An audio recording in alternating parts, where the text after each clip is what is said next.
Hello students, आज की class में हम देखेंगे प्रकृति निर्माण में दोषों की भूमिका। तो प्रकृति निर्माण में दोषों की क्या भूमिका होती है, पहले तो हम ये देख लेते हैं कि जो दोष होते हैं वो तीन होते हैं। प्रकृति भी है, जैसे वातज प्रकृति, पित्तज प्रकृति, कफज प्रकृति, सम प्रकृति और द्वंद्वज प्रकृति। आगे हम देखते हैं कि सृष्टि उत्पत्ति क्रम में सृष्टि में पैदा होने वाले प्रत्येक मनुष्य की अपनी एक विशेष शारीरिक एवं मानसिक प्रकृति, स्वभाव फिजिकल एंड मेंटल होती है। अभी आगे देखेंगे कि शारीरिक प्रकृति क्या और मानसिक प्रकृति क्या है। यह प्रकृति उस व्यक्ति में सर्वदा रहने वाली होती है, वो जब तक मतलब जन्म से मरण तक वो प्रकृति उस व्यक्ति में होती है। प्रत्येक मनुष्य की विशिष्टता ही उसकी प्रकृति कहलाती है। वो किसी भी मनुष्य से अलग होती है, हर व्यक्ति की अलग प्रकृति होती है ना। तो वो एक विशिष्टता होती है, यह प्रकृति गर्भ में ही बन जाती है। इसका श्लोक देखते हैं कैसे प्रकृति बनती है, प्रकृति निर्माण में दोष कैसे पार्ट लेते हैं। शुक्र शोणित संयोगे यो भवेद दोष उत्कटः प्रकृतिर जायते तेन तस्या में लक्षणम शृणु। ठीक है, अर्थात पिता के शुक्राणु स्पर्म तथा माता के शोणित ओवम के संयोग के समय जो दोष उत्कट होता है, प्रबल होता है ना। उत्कट का मतलब क्या है? प्रबल होना। उन्हीं के अनुसार शिशु की गर्भ में प्रकृति बनती है। अब उस टाइम पे दोष कौन सा प्रबल था? वात दोष प्रबल था या पित्त दोष प्रबल था या कफ दोष प्रबल था, है ना। तो उसके अनुसार शिशु की प्रकृति बन जाती है। उनकी एक विशिष्ट प्रकृति होती है, जैसे किसी की वातज प्रकृति, किसी की पित्तज, किसी की श्लेष्मज या कफज उसको बोल सकते हैं। द्वंद्वज एवं सन्निपातज। आचार्य सुश्रुत जी कहते हैं कि सप्त प्रकृत्यो भवन्ति दोषः पृथक दुषः समस्तश्च, है ना। इस प्रकार सभी आचार्यों ने अपने अपने ग्रंथों में प्रकृति निर्माण में दोषों की उत्कटता बताई है। एक अथवा अधिक, दो या तीन प्रबल दोष के अनुसार प्रकृति का निर्माण होता है। यदि वाता अधिक है तो वातज प्रकृति, यदि पित्ता अधिक है तो पित्तज प्रकृति, यदि श्लेष्मा अधिक है तो श्लेष्मा प्रकृति।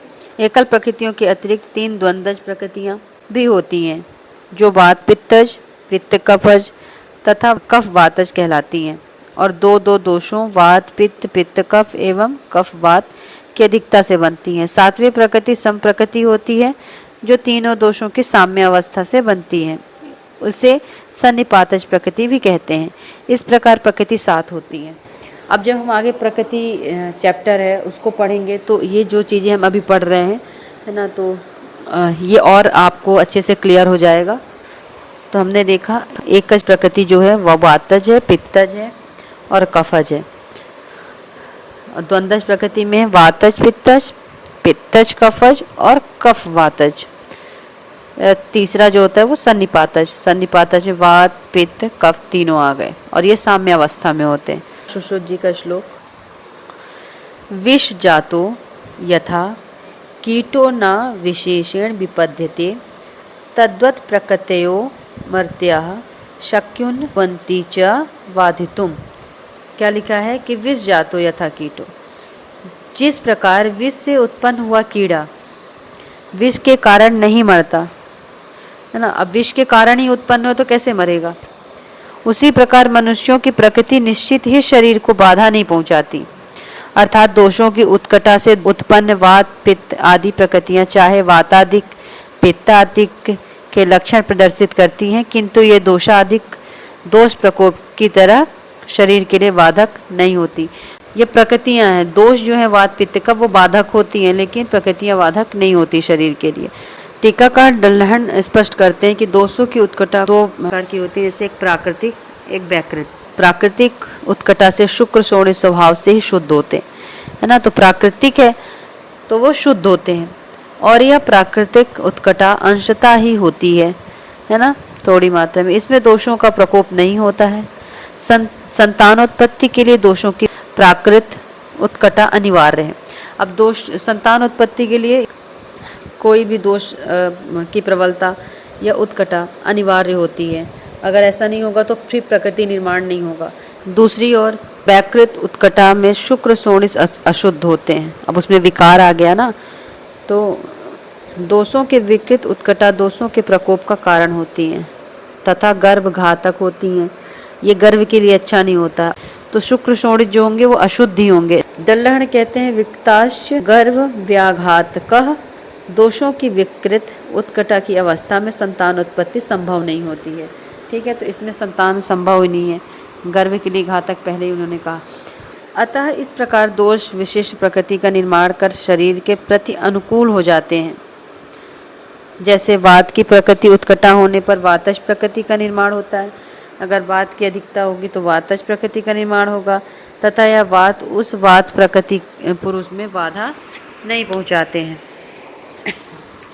तथा उसके अनुकूल हो जाती हैं। इसी प्रकार पित्त की प्राकृतिक उत्कटता होने पर पित्त प्रकृति का निर्माण होता है तथा यह पित्त उस पित्तज प्रकृति पुरुष में बाधा उत्पन्न नहीं करता, उसके अनुकूल हो जाता है। ऐसे ही कफज को समझना चाहिए। अतः यह स्पष्ट हो जाता है कि वात प्रकृति पुरुष के लिए वात अनुकूल हो जाता है, पित्तज के लिए पित्त अनुकूल हो जाता है और कफज को कफ, तथा इसी प्रकार द्वंद्वज और सन्निपातज को वे दोष अनुकूल हो जाते हैं जिनमें उनकी प्रकृति का निर्माण होता है। इस प्रकार दोषों की प्रकृति के निर्माण में महत्वपूर्ण भूमिका रहती है। इस पर भी आचार्य चरक अनुसार मनुष्य को अनातुर तथा सदातुर भी बताया है।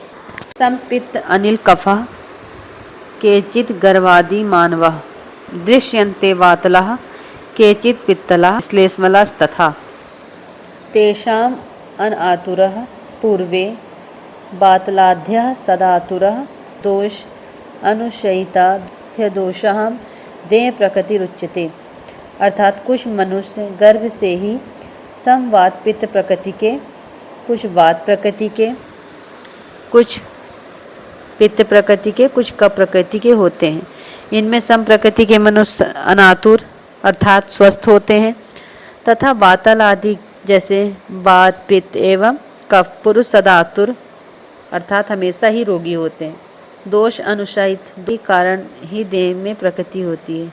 ठीक है, तो हम ये देख लेते हैं कि जो सदा आतुर होता है मतलब सदा हमेशा रोगी रहता है। ठीक है, तो कौन होते हैं कि वात पित्त कफ वाले जो पुरुष होते हैं वो हमेशा ही रोगी होते हैं और समवात पित्त कफ प्रकृति होता है वो हमेशा स्वस्थ होता है। प्रकृति के अनुसार 3 प्रकार के पुरुष वातल पित्तल और कफज आतुर होते हैं।